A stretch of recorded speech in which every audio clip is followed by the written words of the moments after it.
Hi, here we are in Chapter 3. How does gender affect the monster? This is a chapter that I think a lot of my students have enjoyed in the past, and I hope you do too, because it opens up the discussion of monsters in a kind of different direction, or directions plural, as you will come to see. So write an essay in which you respond to one of the following questions. Now these are all, of course, from our textbook, and on your own, I expect you to read Fuller, Homer, Kingshill, Ovid, Hollinger, Clover, and Halberstam. Read them, look at the questions, and choose the one that you find most interesting, the one that gets you maybe the most excited. Because choosing a good question to work on, if it's something that you're really excited about, you'll spend more time, you'll put in a little harder effort, you'll probably do a whole lot better. Now the paper is due by Monday, November the 15th, slightly less than a month away. Be sure to follow the out-of-class essay guidelines for all matters of form and style, as we have been doing, hopefully, all semester long.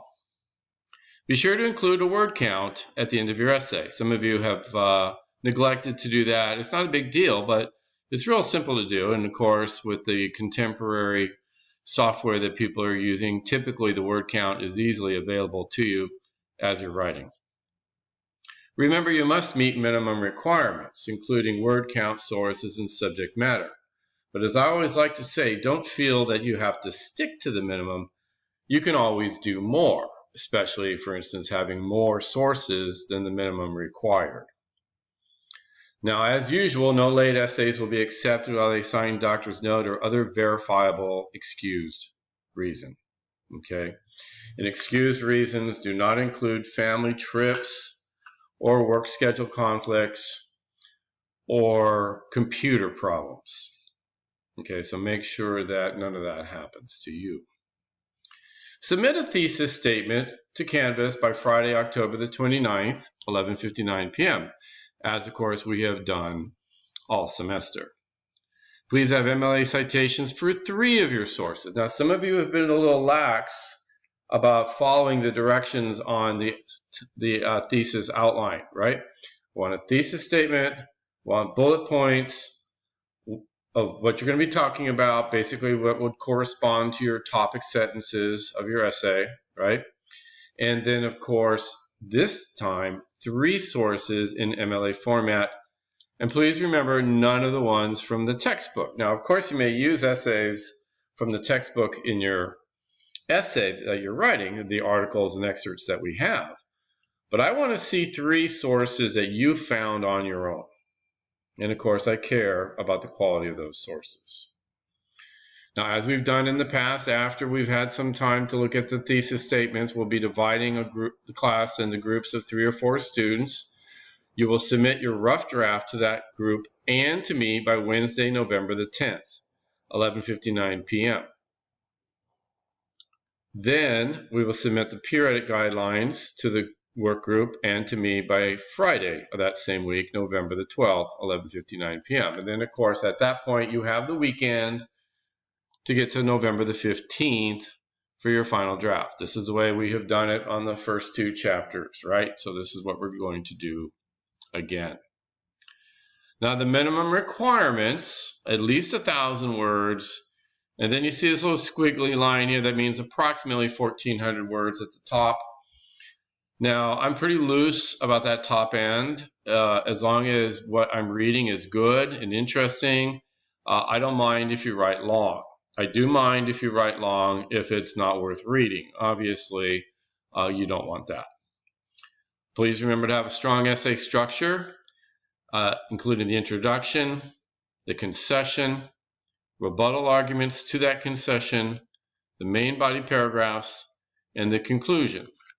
And if you are still a little confused as to what these terms mean or how to write these parts of the essay, please go back to the video that I made out, and there's, I believe, a short handout on the standard argumentative essay. Okay, take a look through those. Now, you need to have at least 6 sources total.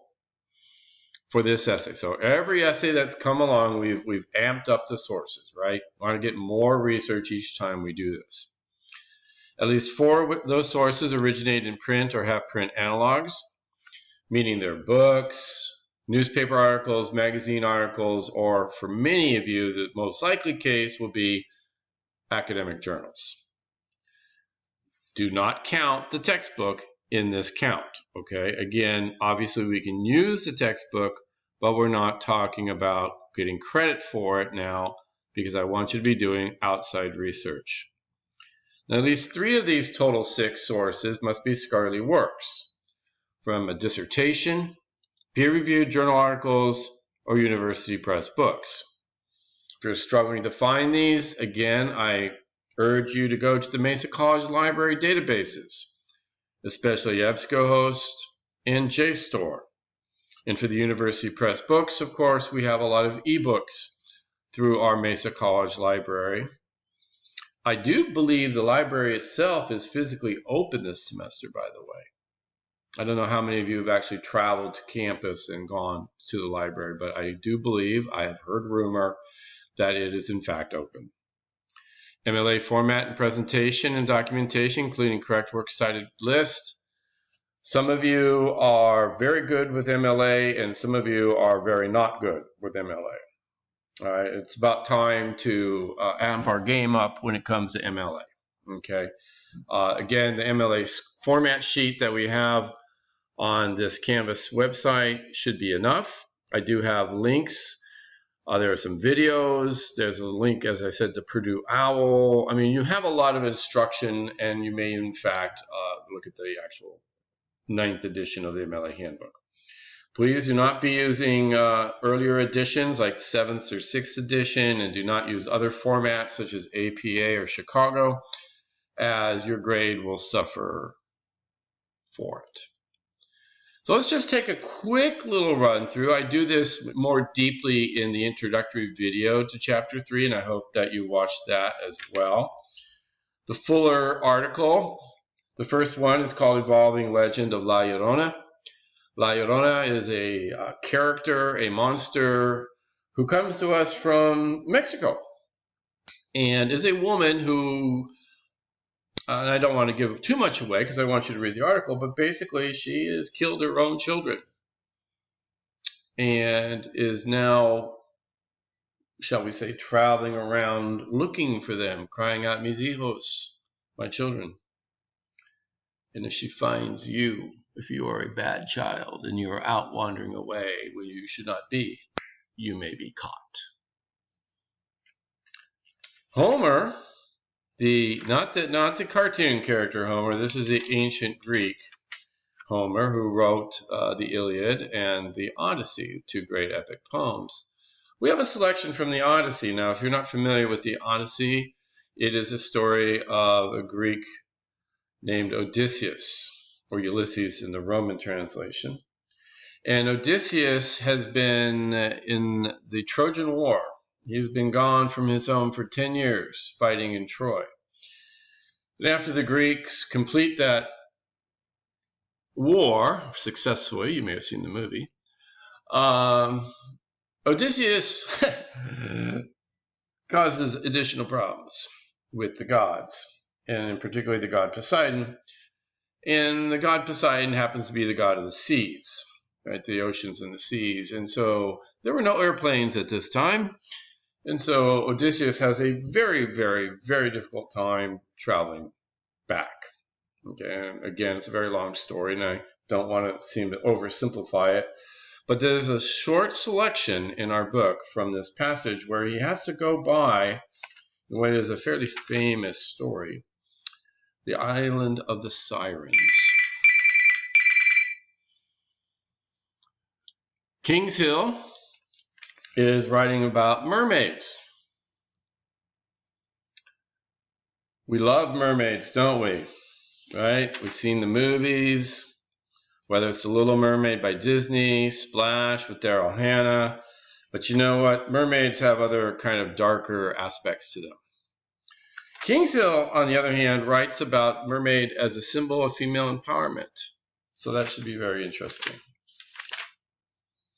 We have another classic story, this from the Roman Ovid, writing about the battle of the Lapis and the Centaurs. You know, the Centaurs are the half-man, half-horse creatures, and they get a little drunk at a wedding and try to run off with all the human women, which is not really good. But what we're interested in this is not so much the centaurs, who are indeed monsters, but of a particular character in the story called Caeneus. Caeneus is an unusual character in ancient literature. He is a person who was born female and was changed by our good friend, the god Poseidon again, changed by Poseidon into a man.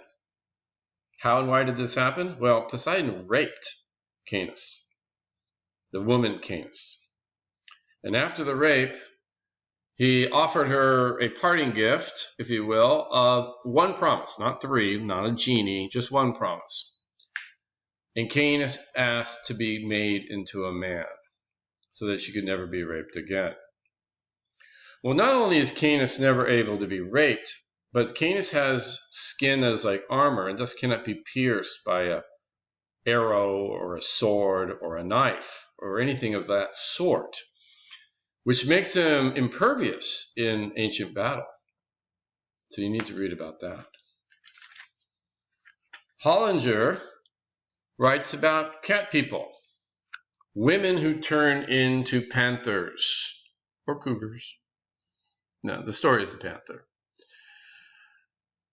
There are two movies, one made in the 40s, another made later in the 1980s, that both have the same basic character structure, in which a woman who is sexually aroused turns into a panther and then kills the man who has aroused her.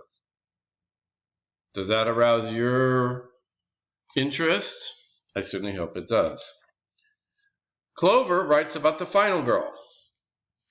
The final girl is the idea in horror films such as Halloween, which is close upon us, in which the killer, Michael Myers or whoever, kills everybody except for one final woman. Of course, Jamie Lee Curtis played that character in the original Halloween. But it's a theme that came out in a lot of movies of this sort, the final girl. And of course, like a lot of things that happen in movies, once somebody picks up on a theme, they like to twist it and turn it and change it. And so final girls over time have also been altered, right? And our expectations maybe are played with. Halberstam is a queer theorist.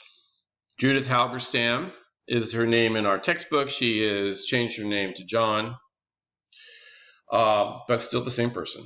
Professor at Columbia. I used to actually teach out at UCSD. Bodies that splatter, queers, and chainsaws. She picks up the argument that Clover has begun about the final girl and plays with it and looks at how, in fact, the monster film, and especially the slasher film variety, redoes our gender expectations, creating what she argues is a third gender, a monstrous gender that is neither male nor female in particular. Right? It's a very interesting, intriguing, and I would argue a very sophisticated argument. It's not the easiest one in the book to follow, but I think it's a highly rewarding thing to look at, read, and think about, and potentially write your essay on. So that's what we have in front of us. Good luck.